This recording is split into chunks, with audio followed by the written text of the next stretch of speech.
चलो दोस्तों, आज स्टार्ट करते हैं एक नया चैप्टर जिसका नाम है सर्कल। एक स्टूडेंट ने हमें कमेंट में किया था कि सर सर्कल, तो सर्कल स्टार्ट करते हैं। सर्कल में सबसे पहले देखिए, जो सबसे जरूरी चीजें जानना वो ये जानना जरूरी है कि सर्कल और स्फीयर किसको कहते हैं। चलिए, ये एक हमने बनाया राउंड शेप, ये हमने बनाया एक राउंड शेप, एक हमने बनाया एक और राउंड शेप। तो किसको सर्कल कहेंगे और किसको स्फीयर कहेंगे? दोनों में बहुत मामूली सा फर्क है, दोनों का शेप बिल्कुल सर्कुलर। अगर ये एम्प्टी है तो ये सर्कल कहलाएगा। अगर ये सॉलिड हो गया तो ये, जैसे अगर मैंने इसको सॉलिड कर दिया, ये सॉलिड फॉर्म है, ये पूरा सॉलिड फॉर्म है, इसको क्या बोलेंगे? स्फीयर। बस यही फर्क है। सॉलिड है तो ये स्फीयर है, अगर हॉलो है तो सिर्फ क्या है? सर्कल है। ठीक, चलिए आगे बढ़ते हैं। देखिए, ये हमने ड्रॉ किया सर्कल, एक सर्कल पे हमने यहाँ पे ड्रॉ किया इसका सेंटर। अब इस सेंटर से इसकी बाउंड्री में जितनी भी लाइन ड्रॉ होगी, इनफाइनाइट लाइन आप ड्रॉ कर सकते हैं। ये सारी लाइन क्या कहलाएंगी? रेडियस, जिसको हम डिनोट करते हैं स्मॉल आर से। और अगर इस लाइन को हमने यहां से दोनों पास करा दिया, ऐसे ये लाइन, ये वाली लाइन, जैसे कि ए और बी, तो ए बी क्या हो जाएगा? ए बी हमारा हो जाएगा डायमीटर। क्लियर है? हाफ जो पोर्शन होता है वो रेडियस कहलाएगा, और जस्ट इसके अपोजिट हमने पूरी लाइन को मिला दिया तो वो डायमीटर कहलाएगा। तो इससे क्या समझ में आ रहा है कि जो डायमीटर होता है वो 2 मल्टीप्लाई रेडियस होता है। रेडियस का जस्ट डबल होता है, या रेडियस डायमीटर का हाफ होता है। हम ऐसे लिख सकते हैं कि radius is equal to diameter upon 2, दोनों कह सकते हैं। रेडियस डायमीटर का हाफ होता है या डायमीटर रेडियस का डबल होता है। ठीक, और आगे और बात करेंगे। देखिए, अगर हमें इस सेंटर से कोई भी अगर लाइन इस सेंटर को छोड़ के हमने यहां से यहां ज्वाइन करा दिया, यहां से यहां ज्वाइन करा दिया, जैसे मान लीजिए हमने ए बी दिया, इसको सी डी दिया, तो इसको क्या बोलेंगे? ए बी या सी डी, इसको क्या बोलेंगे? इसको बोलते हैं कॉर्ड। ये बोलते हैं इसको हम कॉर्ड। कोई भी दो पॉइंट को मिलाने वाली जो लाइन होती है उनको हम क्या कहते हैं? कॉर्ड कहते हैं। अगर यही लाइन इससे पास हो रही है, this is also a cord, ये भी एक कॉर्ड है, ये डायमीटर कॉर्ड बोलते हैं इसको। और इसके अलावा कोई 2 पॉइंट इधर ले लिए, कहीं भी ले लीजिए, उसको क्या बोलेंगे? सेकंड बोलेंगे, सेकंड। ठीक है, और आगे चलते हैं। ये भी जान लीजिए, इसको क्या कहते हैं? इसको कहते हैं टेंजेंट। टेंजेंट कुछ नहीं होता, एक सर्कल का कोई भी बाउंड्री से जो टच करके लाइन जा रही है, जैसे ये टच कर लिया, ये टच कर लिया, ऐसे ऐसे जो भी ये लाइन है, ये जो लाइन देख रहे हैं, ये और ये, यही लाइन क्या कहलाती है? टेंजेंट कहलाती है। मतलब कि आउटर बाउंड्री से टच करते हुए कोई भी लाइन अगर हम ड्रॉ करेंगे तो वो क्या कहलाएगा? टेंजेंट कहलाएगा circle. Segment, segment and sector of circle. Segment and sector of circle. सबसे पहले सेगमेंट समझते हैं। सेगमेंट क्या होता है? हमने एक सर्कल ड्रॉ किया, इस सर्कल पे जैसे हमने एक ए बी, पहले सेंटर बना लेते हैं, इस ए बी लाइन को हमने यहाँ पे ज्वाइन कर दिया। अब ए बी क्या हमारा कॉर्ड है, तो इस ए बी कॉर्ड के इंटीरियर ये जो भी एरिया हमारा कवर कर रहा है, ये वाला, ये जो भी एरिया कवर करेगा, यही एरिया क्या कहलाता है? हमारा सेगमेंट कहलाता है। इस सर्कल का सेगमेंट क्या कहलाएगा? ए बी, जैसे अगर नाम दे दीजिए, यहाँ पे मान लीजिए हमने ए बी सी डाल दिया, तो ए यहाँ डाल दीजिए ओ, ए ओ बी सी या ए सी बी ओ, ये पूरा जो एरिया कहलाएगा वो सेगमेंट कहलाएगा सर्कल। क्लियर हो रहा है? अब आते हैं सेक्टर। हमने एक और सर्कल ड्रॉ किया, ये सेंटर लिया, ये हमने पॉइंट लिया ए बी, हमको इससे हमने मिला दिया। अब हमने सेंटर से मिलाया है इन दोनों लाइनों को, तो अब ये जो एरिया कहलाएगा, ये वाला जो एरिया कहलाएगा वो क्या कहलाएगा? वो कहलाएगा सेक्टर ऑफ सर्कल। क्लियर है? दोनों में डिफरेंस क्या है? सेक्टर जो होता है वो सेंटर से एरिया काउंट किया जाता है, और जो सेगमेंट होता है वो सिर्फ किसी दो कॉर्ड एंड कॉर्ड, मतलब एक कॉर्ड के जो भी इंटीरियर एंगल वो एरिया होता है उसको काउंट किया जाता है। दोनों फर्क समझ में आ रहा है? ठीक, चलते हैं आगे। ओके, तो नेक्स्ट थ्योरम है हमारा सर्कल में equal cord of a circle equidistance from the centre. It means कि अगर किसी सर्कल में दो कॉर्ड लिए हमने, वो दोनों कॉर्ड क्या है, इक्वल है। पहला chord A B is equal to दूसरा कॉर्ड सी बी, ये हमारा गिवन है। इस कंडीशन में कह रहा है कि अगर किसी सर्कल में दो कॉर्ड हमारे इक्वल रहते हैं तो वो सेंटर से इक्विडिस्टेंस पे होते हैं, मतलब कि सेम डिस्टेंस पे होते हैं। इसका मतलब हमको क्या बताना है कि ओ एम बराबर ओ एल, ये हमको प्रूव करके दिखाना है अकॉर्डिंग थ्योरम। ठीक है, देखिए इस पूरे डायग्राम में हमारा एक ट्रायंगल बन रहा है, triangle A L O and triangle C M O. अब देखिए एंगल ए एल ओ में हम लिख सकते हैं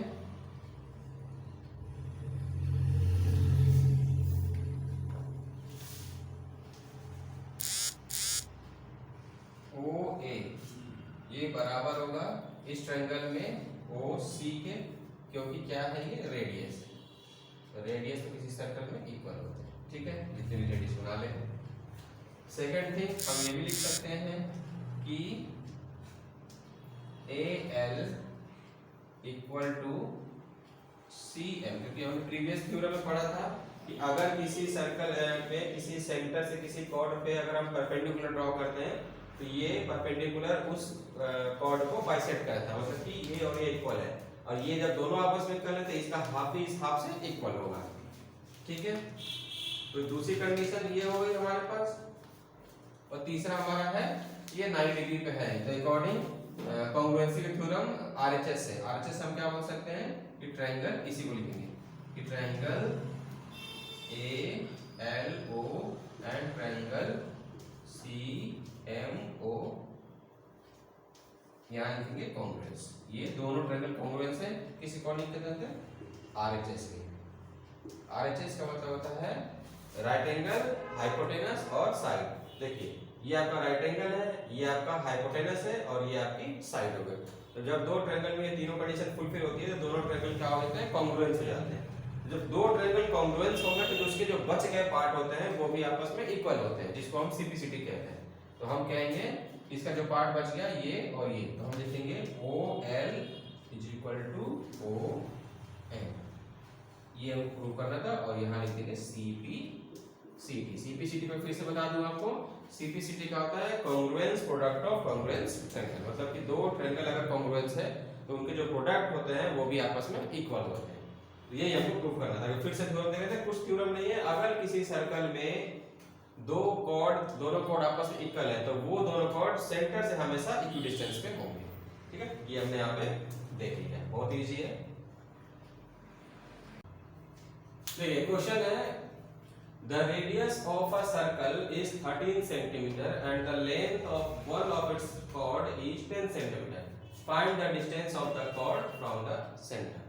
It means कि एक सर्कल में एक कॉर्ड है AB जिसका लेंथ कितना है 10 सेंटीमीटर और उस सर्कल का रेडियस कितना है 13 सेंटीमीटर। तो हमको बताना है कि find the distance of the chord from the centre, इस सेंटर से इस कॉर्ड का लेंथ, मतलब कि हमको फाइंड करना है ओ एल की वैल्यू, ओ एल कितना हो। ठीक है, अच्छा क्वेश्चन है। देखिए अभी हमने थ्योरम जस्ट पढ़ा था कि किसी भी सर्कल में अगर कॉर्ड के परपेंडिकुलर, सेंटर से परपेंडिकुलर होता है तो वो कॉर्ड क्या हो जाता है, बाइसेक्ट हो जाता है। इट मींस कि अगर AB है तो AB को हम लिख सकते हैं AL प्लस LB या AL इक्वल टू LB, ये भी लिख सकते हैं क्योंकि दोनों बाइसेक्ट हो गए। अब चूंकि AB हमारा 10 है तो AL कितना हो जाएगा, 5 हो जाएगा, बाइसेक्ट हो गया तो AL 5 या LB 5, दोनों को 5 लिख सकते हैं, बाइसेक्ट हो गया। तो अब ये वैल्यू कितनी आ गई हमारी 5 सेंटीमीटर। ठीक है, तो अब हम लगाएंगे Pythagoras theorem right angle triangle पे। हम लगाएंगे ट्रायंगल AOL में पाइथागोरस। तो हम लिखेंगे पाइथागोरस थ्योरम क्या कहता है कि हाइपोटेनस का स्क्वायर जो कि 13 है, तो हाइपोटेनस का स्क्वायर इक्वल टू बेस का स्क्वायर प्लस हाइट, जिसको परपेंडिकुलर कहते हैं, उसको हमने ले लिया OL का स्क्वायर। ये कहता है पाइथागोरस। पाइथागोरस का मतलब होता है किसी भी, सिर्फ राइट एंगल ट्रायंगल में ही लगता है, हाइपोटेनस का स्क्वायर इक्वल टू बेस का स्क्वायर प्लस हाइट या परपेंडिकुलर का स्क्वायर। तो 13 का स्क्वायर होता है 169, 5 का स्क्वायर होता है 25 प्लस OL का स्क्वायर। ठीक है, देखिए इस 25 को इधर लेके आएंगे तो 169 माइनस 25 इक्वल टू OL का स्क्वायर, और इसको करेंगे तो 4 4 1 इक्वल टू OL स्क्वायर 144 आ गया, और OL कितना हो जाएगा, OL हो जाएगा √144। ठीक है, OL इक्वल टू √144 कैसे आया, अगर आप बोथ साइड अंडर रूट ले लेंगे तो बोथ साइड अंडर रूट लेंगे तो ये स्क्वायर अंडर रूट से फिनिश हो जाएगा, तो सिर्फ OL बचेगा और इसका रूट, और 144 का रूट कितना होता है 12 होता है, क्योंकि 12 का स्क्वायर परफेक्ट स्क्वायर होता है 144। तो OL की वैल्यू कितनी आ गई 12, ये हमारी आ गई 12, ये हमारा फाइनल आंसर है। ठीक है, उम्मीद है सर्कल आपको कुछ हद तक काफी हद तक समझ में आ गया होगा, और अगर सर्कल से रिलेटेड कोई भी प्रॉब्लम आपको डाउट्स है या कोई किसी भी क्वेश्चन में प्रॉब्लम हो रही है तो आप मुझे कमेंट कर सकते हैं, नेक्स्ट वीडियो में हम उसका सॉल्यूशन देते हैं। Thank you. ठीक है, इसका थ्योरम ऑफ कन्वर्जेंस भी है इसी में जो हमने इरेज कर दिया कि अगर किसी सर्कल में किसी सेंटर सर्कल के सेंटर से दो कॉर्ड इक्वल डिस्टेंस है, मतलब कि ये दोनों डिस्टेंस बराबर में है, तो ये कॉर्ड भी आपस में बराबर होते हैं, यही हमको बताना था। हमने फिगर को वो मिटा दिया है, लेकिन फिर बस इसका कन्वर्जेंस और कुछ नहीं है। ठीक है, ये अगर किसी सेंटर में दो कॉर्ड सेंटर से इक्वल डिस्टेंस पे हैं तो वो कॉर्ड भी आपस में इक्वल होते हैं, यही थ्योरम का कन्वर्जेंस रूल है। देखिए अब एक और टॉपिक है quadrant of a circle. Quadrant of a circle या sector of a circle almost same है, बस फर्क क्या होता है कि अगर कोई सेंटर से, मतलब जैसे पहले समझिए क्वाड्रेंट किसको कहते हैं। क्वाड्रेंट क्या होता है कि जैसे ये फर्स्ट क्वाड्रेंट, ये सेकंड क्वाड्रेंट, ये थर्ड क्वाड्रेंट, ये फोर्थ क्वाड्रेंट, एक सर्कल में 4 क्वाड्रेंट होते हैं। तो अगर ये पूरा ये एरिया कवर कर रहा है ये, तो इसको बोलेंगे क्वाड्रेंट ऑफ सर्कल। और अगर सेक्टर की बात करेंगे तो सेक्टर में जैसे ये सेंटर है, ये AB, ये हमने ऐसे लिया, तो ये आपका क्या कहलाएगा, ये कहलाएगा सेक्टर। क्यों, क्योंकि ये क्वाड्रेंट फुलफिल नहीं कर रहा है। क्वाड्रेंट के लिए आपको 1 2 3 4 इसमें से कोई सा भी एक क्वाड्रेंट अगर फुलफिल कर रहा है तो उसको क्वाड्रेंट ऑफ सर्कल कहेंगे, और इसको क्या कहेंगे, सेक्टर ऑफ सर्कल कहेंगे। क्लियर, आगे बढ़ते हैं। ठीक है, यहाँ पे अब सर्कल में जो हमको सबसे ज्यादा जरूरी और सबसे इंपॉर्टेंट चीज है वो है सर्कल की जितनी प्रॉपर्टी होती है, मींस सर्कल का जो थ्योरम्स होता है वो पढ़ना। यही एक जरूरी चीज है जो आपको हमेशा काम आएगी। तो सबसे जो पहला चीज है थ्योरम 1 क्या कह रहा है, कॉन्ग्रुएंसी ऑफ अ सर्कल। सबसे पहले टर्म समझते हैं कि what is the meaning of congruency. Congruency का मतलब क्या होता है, कॉन्ग्रुएंसी का मतलब होता है समरूप, एक जैसे रूप वाले, बराबर नहीं कहते इसको, एक जैसे रूप वाले कहते हैं, उसको बोलते हैं कॉन्ग्रुएंसी। ऑलमोस्ट इक्वली होता है, तो सब कॉन्ग्रुएंसी का मतलब होता है बिल्कुल एक जैसा। देखिए एक सर्कल ये है और एक सर्कल ये, सर्कल 1 एंड सर्कल 2, तो ये दो सर्कल कब कॉन्ग्रुएंस कहलाएंगे, जब सिर्फ और सिर्फ एक ही कंडीशन होती है, जब इन दोनों का जो रेडियस है वो क्या हो जाए, आपस में इक्वल हो जाए, R1 इक्वल टू R2। अगर ये इक्वल है, दोनों का रेडियस इक्वल है, तो ये दोनों सर्कल भी आपस में बराबर होंगे या कॉन्ग्रुएंस होंगे। ये हमारा थ्योरम। ओके, तो नेक्स्ट थ्योरम है, थ्योरम सेकंड क्या कह रहा है, equal cord of a circle subtend equal angle at the centre. सबसे पहले समझते हैं कि इसका मतलब क्या होता है।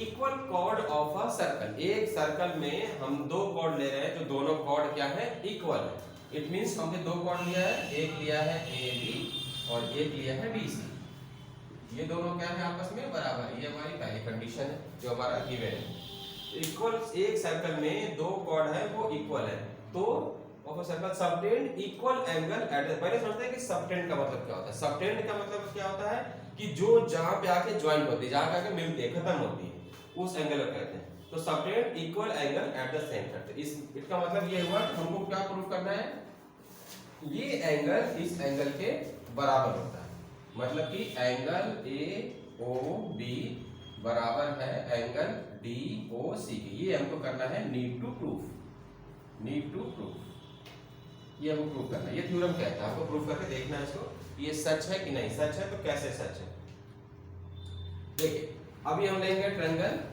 हम लेते हैं triangle AOB and triangle DOC। दो ट्रायंगल है हमारे पास, ट्रायंगल है AOB DOC। इन दो ट्रायंगल में देखिए क्या क्या कॉमन है, ए बी डी सी के बराबर है, ये गिवन कंडीशन दिया था यहाँ पे। उसके बाद ये क्या है आपका रेडियस है, ये रेडियस, ये भी रेडियस, ये रेडियस, ये भी रेडियस। एक सर्कल में आप जितनी भी रेडियस ड्रॉ कर लें वो सब क्या होती हैं, इक्वल होती है।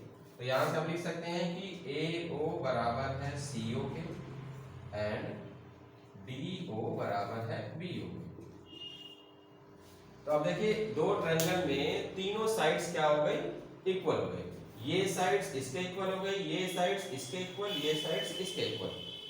तो यहाँ पे हम बोलेंगे ट्रायंगल की प्रॉपर्टी होती है दो ट्रायंगल में, दो ट्रायंगल तब कॉन्ग्रुएंसी कहलाएंगे जब हमारा तीनों साइड बराबर रहते हैं। तो हम कहते हैं कि ट्रायंगल, यहाँ लिख देते हैं triangle A O B and triangle D O C, हम डायरेक्ट कॉन्ग्रुएंट लिख लेते हैं।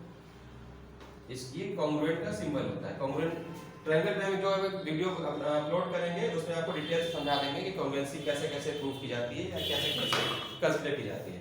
फिलहाल मैंने एक बता दिया है।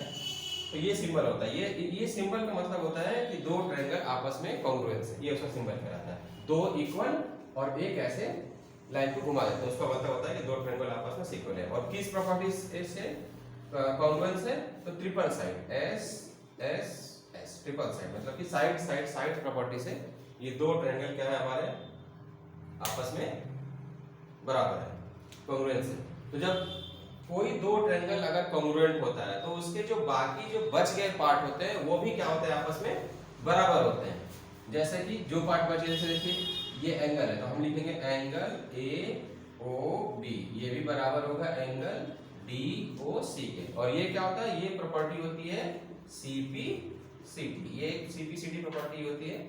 सीपीसीटी का मैं बताया था आपको क्या कहलाता है। सीपीसीटी कहता है congruence product of congruence triangle, मतलब कि ट्रायंगल का जो प्रोडक्ट बच गया है वो भी आपस में बराबर होते हैं अगर दोनों ट्रायंगल को हमने कॉन्ग्रुएंस प्रूव कर दिया। मतलब कि ये एंगल इसके बराबर होगा, ये एंगल इसके बराबर होगा और ये एंगल इसके बराबर हो जाएगा। ठीक है, तो हमारा पहला थ्योरम प्रूफ हो गया कि अगर एक सर्कल में दो इक्वल कॉर्ड लेते हैं तो उनका जो सबटेंडेड एंगल है, मतलब कि जो सेंटर पे आके एंगल जाएगा वो भी आपस में बराबर होते हैं। बहुत ही आसान सा थ्योरम है। चलिए अब आते हैं नेक्स्ट थ्योरम पे। जिस जो भी थ्योरम अगर हम प्रूफ कर रहे हैं या पढ़ रहे हैं उसका वाइस वर्सा भी सेम होता है। जैसे कि अभी हमने पढ़ा था कि एक सर्कल में अगर दो कॉर्ड इक्वल है, ये ए बी और ये सी डी, ये दोनों इक्वल कॉर्ड है तो जो इनका सबटेंडेड एंगल था ये भी आपस में बराबर होता है। तो इसका वाइस वर्सा भी होगा कि अगर किसी सर्कल में दो कॉर्ड है जिनका सबटेंडेड एंगल आपस में बराबर है तो वो कॉर्ड भी आपस में बराबर होंगे। जस्ट उसका वाइस वर्सा जो प्रूफ होता है ये बाय डिफॉल्ट होता है, इसको आपको बस याद कर लेना है। पहले क्या था कि दो कॉर्ड बराबर है तो एंगल बराबर है, सबटेंडेड एंगल। अभी क्या है कि अगर सबटेंडेड एंगल बराबर है किसी सर्कल में दो कॉर्ड के तो वो कॉर्ड भी आपस में बराबर होंगे। ये आपको ऑटोमेटिक लर्न कर लेना, ये होता ही है। ओके, तो नेक्स्ट थ्योरम जो है, the perpendicular from the centre of a circle to be a chord bisect the chord. इसका मतलब ये हुआ कि किसी भी सर्कल में अगर कोई कॉर्ड है तो अगर उस सेंटर से अगर उस कॉर्ड पे हम एक परपेंडिकुलर ड्रॉ करते हैं तो ये परपेंडिकुलर जो लाइन है वो उस कॉर्ड को क्या करेगी, बाइसेक्ट करेगी। बाइसेक्ट मतलब कि दो इक्वल पार्ट में उसको अलग अलग कर देगी। तो इसका मतलब क्या प्रूफ करना है हमको, AC इक्वल टू BCM को प्रूफ करना है। या मतलब ये थ्योरम कहलाता है, इसको हमको प्रूफ करके देखना है ये कैसे करता है। चलिए यहाँ पे भी लेते हैं हम लोग process, triangle AOC and triangle ACB। दो ट्रायंगल ले लिया हमने, एक ट्रायंगल लिया AOC एंड ट्रायंगल ACB नहीं ABOC लेना हमको, ट्रायंगल लेना है BOC। ये दो ट्रायंगल लिया AOC एंड BOC। देखिए इस पूरे ट्रायंगल में क्या क्या हमको करना है। पहली चीज कि AO बराबर होगा BO में, क्यों, क्योंकि ये रेडियस है। रेडियस हमारे इक्वल होता है किसी भी सर्कल में, जो जितने भी रेडियस ड्रॉ करेंगे। पहली कंडीशन ये हम नंबर 1 डालेंगे, ये हमारा पहला चीज हो गया। दूसरा चीज देखिए CO लाइन इन दोनों ट्रायंगल में कॉमन है, तो हम लिखेंगे COH कॉमन। एक्चुअली क्या है कि आपको सर्कल पढ़ने से पहले ट्रायंगल बहुत अच्छे से आना जरूरी है, और ट्रायंगल भी हम एक वीडियो बहुत जल्दी अपलोड करेंगे जिसमें आपको बहुत अच्छे से सारा चीज समझ में आ जाएगा कि ये कैसे कैसे और क्यों क्यों होगा। ठीक है, तो दूसरा सी ओ कॉमन हो गया। तीसरी चीज देखिए क्या कॉमन है, कोई तीन चीज चाहिए होता है हमके दो ट्रायंगल को कांग्रुएंस प्रूफ करने के। तो तीसरी क्या लिखेंगे, एंगल सी ए ओ बराबर होगा एंगल सी बी ओ के। अब ये क्यों होगा, क्योंकि ये ट्रायंगल क्या है, आइसोसेलेस ट्रायंगल है। आइसोसेलेस ट्रायंगल किसको कहते हैं, जिस ट्रायंगल की दो साइड है, ये और ये साइड आपस में बराबर है। तो अगर ये दो साइड्स आपस में बराबर हैं तो इनके जो कोरस्पॉन्डिंग एंगल होते हैं ये दोनों, ये भी आपस में बराबर होते हैं। ये एक आइसोसेलेस ट्रायंगल की प्रॉपर्टी होती है। तो ये एंगल इस एंगल के बराबर होगा। अब देखिए दो कंडीशन मिल गई, ये साइड इस साइड के बराबर है, ये एंगल इस एंगल के बराबर है, और ये जो बीच में जो लाइन है वो हमारी कॉमन है। तो इसको क्या कह सकते हैं कि हमारा देखिए इसको हम प्रूव कर सकते हैं आरएचएस से, मतलब कि ट्रायंगल लिखेंगे यहाँ पे, ये लिख देते हैं, इसलिए आप लिखते हैं triangle A O C is equal to congruence triangle B O C, यहाँ लिखेंगे आरएचएस प्रॉपर्टी। आरएचएस का मतलब होता है right angle hypotenuse at side. ठीक, तो अब इससे क्या होगा, ये हमारा ट्रायंगल तो कांग्रुएंस प्रूफ हो गए। तो जब कांग्रुएंस प्रूफ हो गए तो अब इसकी जो सीबीसी की प्रॉपर्टी होती है, मतलब कि जो बच गए जो प्रोडक्ट होते हैं वो भी आपस में बराबर होते हैं। तो मतलब कि इससे हमारा AC बराबर BC, ये भी क्या हो जाएगा, बराबर हो जाएगा। यही हमको प्रूफ करना। ठीक है, आप सिर्फ थ्योरम याद कर लेंगे तो भी आपको आने वाले न्यूमेरिकल या जितने भी सम्स होंगे, क्वेश्चन होंगे, उसमें आपको ये हेल्प मिलेगा। ये जस्ट प्रूफ किया जाता है कि आपको जस्टिफाई कराने के लिए कि ये कैसे हो रहा है। ठीक है, आगे बढ़ते हैं। ठीक है, देखिए नेक्स्ट टॉपिक हमारा सर्कल में result on angle subtended bye arc. Arc क्या होता है, जैसे ये एक आर्क है, ये एक आर्क है। ठीक, तो किसी आर्क से किसी सर्कल में सबटेंडेड एंगल का क्या रिजल्ट हो सकता है, हमको ये देखना है। जैसे एक पहला फिगर देखिए केस 1 में क्या देखते हैं, इसमें ये एक सर्कल है, इसका सेंटर O है। हमने एक क्या लिया, एक A और B पॉइंट लिया सर्कल पे, A इस तरह से B लेंगे तो ये एक आर्क होगा। तो सबटेंडेड एंगल क्या होता है, जस्ट अपने एंगल का जो सेंटर का एंगल है वो उसका डबल होता है। तो यहाँ पे लिखेंगे एंगल A O B, ये बराबर होगा किसके बराबर होगा, डबल के एंगल A C B के। यही आपको इसमें ध्यान देना है। तो कुछ करना नहीं है, अगर आपका कोई आर्क बन रहा है, अगर वो सेंटर से जो एंगल है वो उसी पॉइंट के दूसरे पॉइंट के जस्ट डबल होता है। हर केस में आपको ये अप्लाई करना है। जितने भी न्यूमेरिकल केसेस आएंगे यहाँ पे बहुत सारे अप्लाई होंगे। इस केस में भी देखिए हम लिखेंगे एंगल AOB, ये जो एंगल होगा ये भी क्या होगा, जस्ट डबल होगा किस एंगल के, एंगल ACB के। इस वाले केस में भी यही अप्लाई होगा। थर्ड केस में देखते हैं, थर्ड केस में क्या देखिए, एंगल AOB, जिसको रिफ्लेक्स एंगल बोलते हैं, एंगल AOB, ये एंगल किसके बराबर होगा, ये भी एंगल बराबर होगा जस्ट डबल एंगल ACB। तीनों केस में सबटेंडेड एंगल क्या आता है, सेंटर के एंगल से हाफ होता है, या सेंटर का एंगल अपने सबटेंडेड एंगल से डबल होता है। यही हमको ध्यान देना है इन तीनों केस में। आसान है, कुछ नहीं करना, फिर से रिपीट कर देते हैं। सेंटर से जो भी एंगल बन रहा है, ये एंगल इस एंगल का डबल होता है, या ये एंगल इस एंगल का हाफ होता है। हर कंडीशन में आपको ये अप्लाई करना है। ठीक है, आगे बढ़ते हैं। नेक्स्ट टॉपिक है angle in the same segment of a circle are equal. इसका मतलब ये होता है, समझते इसको, कि angle in the same segment. Same segment का मतलब होता है कि अगर किसी सर्कल के बाउंड्री पे या किसी आउटर पॉइंट लाइन पे दो ऐसे पॉइंट है, उन दोनों का जो, तो सेम सेगमेंट का मतलब होता है कि A पॉइंट से C पे गया, फिर इसी C से B पे गया, A पॉइंट से D पे गया और D से वापस B पे आ गया। तो ये जो हमारा सेगमेंट है ये सेम सेगमेंट कहलाता है। मतलब कि इसी दोनों पॉइंट का ये दोनों पॉइंट भी आके मर्ज हो रहा है। तो जो ये एंगल होंगे आपस में बराबर होंगे, मतलब कि एंगल C बराबर एंगल D। इस केस में देखिए यहाँ से C पे गया, यहाँ से D पे गया, फिर C से B पे गया, D से भी B पे गया, तो ये भी एंगल बराबर होंगे। Angle C equal to angle D। इस केस में भी angle C equal to angle D। A से सी पे गया, ए से सी पे गया, ए से डी पे गया, तो सी से बी पे गया, डी से ए पे गया, तो दोनों इसी को कहते हैं सेम सेगमेंट। सेम सेगमेंट में कुछ नहीं करना, बस आपको ध्यान करना है कि एक पॉइंट से जैसे इससे ये अटैच है, इससे ये अटैच है और ये दोनों दूसरे पॉइंट से अटैच है, बस यही इसमें देखना। ठीक है, तो सर्कल में अगर आपको और कोई क्वेश्चन प्रॉब्लम है या डाउट है या किसी भी टॉपिक से रिलेटेड सर्कल से हो प्रॉब्लम, तो आप हमको कमेंट में बताइएगा, हम नेक्स्ट वीडियो में उसको सोल्यूशन के साथ देखेंगे।